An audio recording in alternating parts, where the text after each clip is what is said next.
Si Caitlin Clark at Angel Reese naglalaban sa Rookie of the Year ngayong taon. Si Angel Reese pa rin ang number 1 sa Rookie of the Year ladder dahil sa kanyang double-double streak na stat padding naman. Na kung ginagawa to sa NBA yung katulad ng kay Reese, malamang yung player na yon tanggal na or binabangko na ng coach.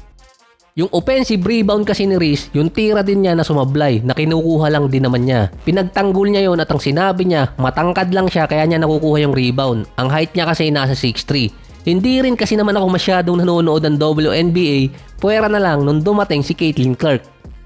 Ang pinaka-reason kasi kung bakit ayaw nila kay Caitlin Clark ay dahil na rin marami naiinggit sa kanya. So yung dating mga legends, kahit anong gawin nila, hindi nila mapaangat yung gate attendance at viewership. Pero pagdating ni Clark, nagawa niya yon. Sa stats pa rin kasi nangunguna si Clark bukod sa rebounds. Siya din na nangunguna sa buong NBA na nakakuha ng may pinakamaraming flagrant foul or siya yung tinamaan. Sa 5 na tawag, galing ang 4 doon sa team ni Angel Reese. Sinabi pa noon ni Angel Reese na hindi lang naman dahil sa isang tao kung bakit nanonood yung mga fans ng WNBA game. Dahil din naman sa kanya. Ang masakit doon, hindi niya matanggap na dahil kay Clark. Kahit yung player ng Dallas Wings, nainis na din nung makita nila na yung mga fans mismo ng Dallas nakasuot ng Caitlin Clark jersey. Kahit sa ibang bansa, lalo na nung Olympics, umabot na doon yung Clark Mania na nainis na rin yung ibang member ng Team USA sa women basketball. Pagka-drop pa lang ni Caitlin Clark sa WNBA, nag-increase agad ang sales ng jersey ng 500%. Ang top selling doon kay Clark at kay Angel Reese.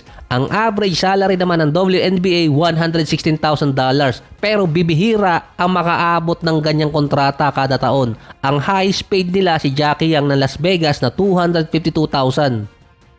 Meron top 20 player na nasa $200,000 pataas ang kanilang kontrata. Malaking issue kasi sa mga player nila yung mababang salary at kinakailangan pang maglaro sa off-season sa ibang bansa katulad na nangyari kay Brittney Griner. Na ginamit nila dati para taasan yung salary nila or hatian sa kita. Bukod sa labanan ng lahi or kulay ng player, ang isa talagang kinakainggit ng mga player kay Clark ay hindi niya kinakailangan maglaro sa ibang bansa during off-season para makakuha ng another income pa. Meron siyang $28 million na kontrata sa Nike sa loob ng 8 taon, aabot yun ng $3.5 million per year. Mas malaki yun sa kontrata ni Sabrina Ionescu. Hindi namang nagkakalayo, nasa 24 million yung kanya. Meron pa lalabas na signature shoe si Clark na meron agad distributor nun or mga store na i-display ang kanyang sapatos. May kontrata si Clark sa WNBA na $75,000 hanggang $97,000. Isa pa, may endorsement deal si Clark sa Gatorade na estimated pwedeng umabot ang income niya ng $3 million per year dahil sa revenue. Bayad kasi ang name, image at likeliness ni Clark. Ito yung nil valuation. Kapag ginamit ang pangalan at larawan niya sa endorsement, bayad yun. Dahil ang value niya ay $3.5 million. Ikalawa yon kay Bronny James na may pinakamataas na nil contract.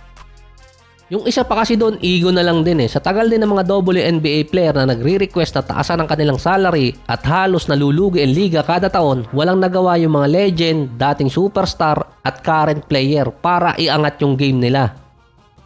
Dati tinutulugan nga lang sila ni Gideon. Ngayon naman tumaas ng at least 20% ang gate attendance ng ibang mga team. Ang Indiana Fever na team ni Clark nasa 500,000 mahigit na ang gate attendance. Ito yung total as of August 31. Lahat ng teams na tumaas ang attendance sa WNBA dahil naglaro sa kanila or sa home court nila si Caitlin Clark. 265% ang inangat naman ng team ni Clark at sumasabay na ang team niya sa other league gaya ng NBA, NHL at MLB.